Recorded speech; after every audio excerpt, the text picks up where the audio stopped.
C'est bon? Yo!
My memory,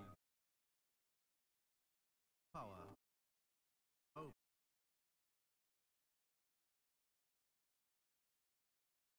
come.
To love and to give it to hate.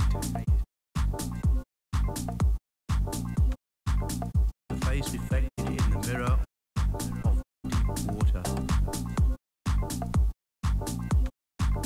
I will hold you in my memory. Give me the power to make every moment come alive. Come. Let's go. Come. Let's go.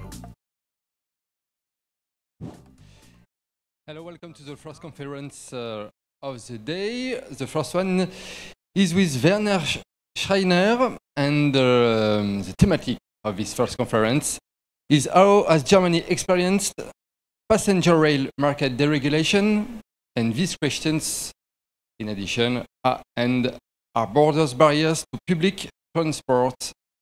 Thanks for being here, Werner Schreiner. Good morning, bonjour à tous ceux qui se sont levés tôt pour être ici. I was asked to do my presentation in English, so I'll do so. We started a general remark first. It's not quite deregulation in Germany. We started from a monopolized market into a regulated market. It was not completely deregulated, and we changed in responsibility and functions. We noticed that competition and concurrence is not between rail companies, but between rail and private cars and between rail. And in our case, we mostly, when we do something, we have to work with the transport authorities of three several federal states for the rail. That's Rhineland-Pfalz, Baden-Württemberg, and Hessen. I'm going to show it to you. We are here, Rhineland-Pfalz, Hessen, and Baden-Württemberg, just where the three countries meet. That's Mannheim in the middle, and we have to care for rail transport in all three parts. That's to say, we have to look at the laws of the three parts, and we have to look at the organizations of the three parts.